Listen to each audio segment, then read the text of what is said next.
Hello everyone and welcome to this episode of OVPLT Talks. I'm delighted to be joined today by Linda Doran, Manager of Access UCC Disability Support.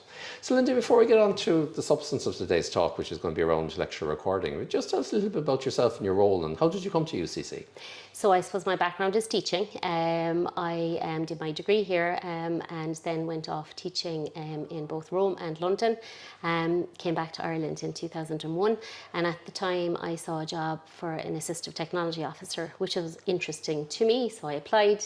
And I'm here ever since. I went from that role, then was a disability advisor for students with blind and vision impaired, and then proceeded to be deputy head of disability support, and now I'm head. So that's my journey. And access to lecture recording has been an important support for students registered with disability support for a number of years now. And can you maybe talk us through the changes in that process? Yeah, so I suppose there have been huge changes. Back when I started in 2001, we were giving out dictaphones to students, the old cassette type dictaphone, I should say. And so you could have multiple students in a lecture with a recording device. So you could have 20 students inside of first year history. So thankfully, technology has evolved and developed, and the introduction of Panopto and UCC made a huge difference. And I suppose it tied into the HEA asking us to move away from a one-to-one model of support to a mainstream model of support.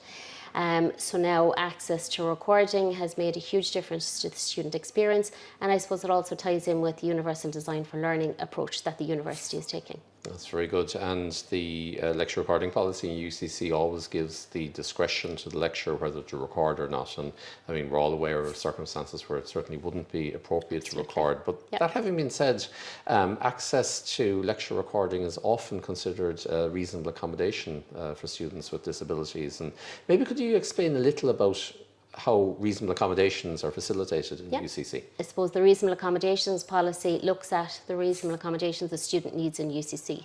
So the first step is when a student comes in, a disability advisor will meet them and will do a needs assessment, and that's based on HEA guidelines and also then where the student has come from, what's their previous educational experience.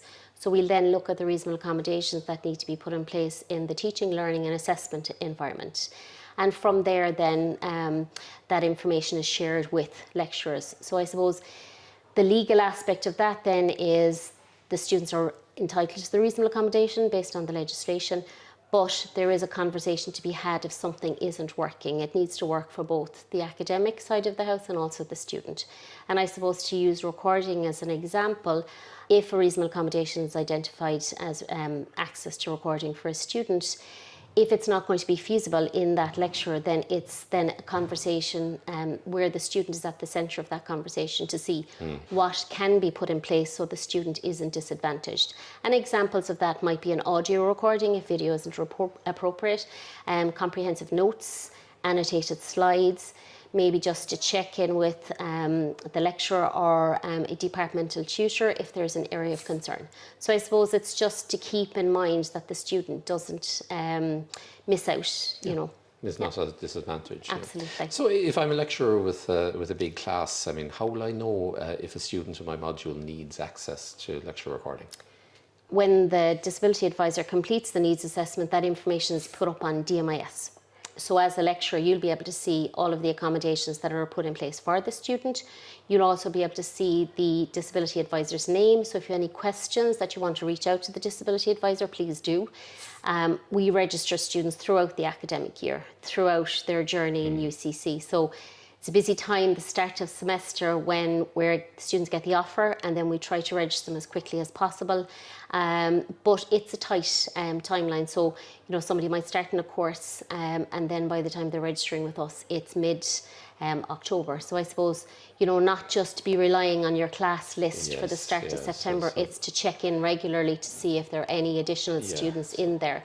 And I suppose it's really important for lecturers to do that because it's challenging for students to have the conversation, you know, so they're having it with us and they don't then expect to go out and have to disclose their disability, say to 8 lecturers. You know, it's not really fair to put the student in that situation. So I think the message is check DMIS and check Absolutely. DMIS regularly. Yeah, yes. Indeed. So can you maybe give us some idea or an example of where access to lecture recordings has made a difference in the learning experience of a student registered with you? So I suppose what you have to consider is that sometimes the student doesn't have the capacity to deal with cognitive load inside the lecture. So if they're trying to listen and write at the same time, they can't. So students can go in, listen, come out, understand everything, but they have nothing to refer back to when there's an assignment or an exam coming up. Whereas they can go in, take lots of notes, and then come out and not understand anything. So it's to get the balance. And to use an example of a student, so Tom is a student that's registered with disability support. He is a diagnosis of ADHD, really enjoying his course. He's a high achiever and very committed to his course. But when Tom goes into a lecture, he goes in, takes out his laptop, is prepared to type his notes, but then the person next to him sneezes, or somebody two rows back starts poking in their bag, and that just totally interferes with his concentration. So there's a period of time then where Tom has to try and regulate and come back into the room, and he's terrified he'll miss something, and that increases his stress levels dramatically.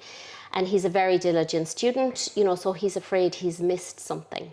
Whereas he does have recording in some lectures, and there the stress isn't apparent there, because he knows, well, it's fine. If I've missed something, I can check later and update my notes based on access to the recording.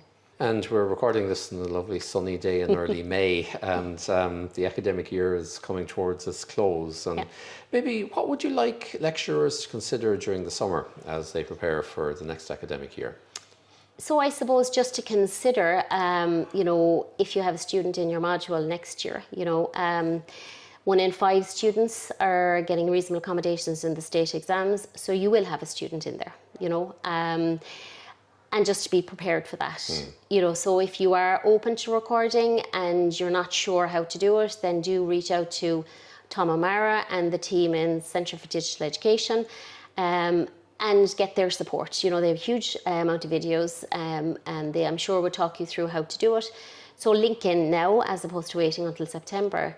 I suppose the other thing to consider as well is if you have a student coming into your lecture and recording isn't feasible, then what supports are you going to put in place?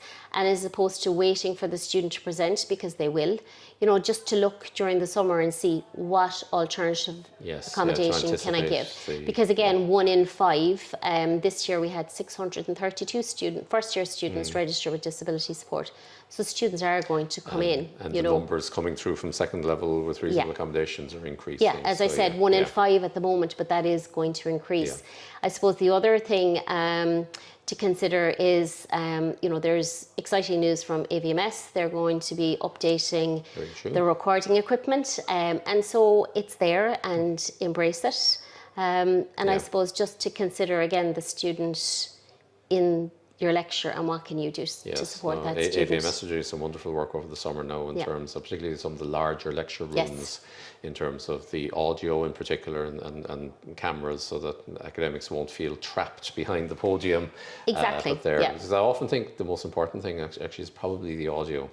As much as the audio on the slides is probably 90% of it. And that's the feedback we get from students. They're not worried about the video, and lecturers will say, but they just see my elbow.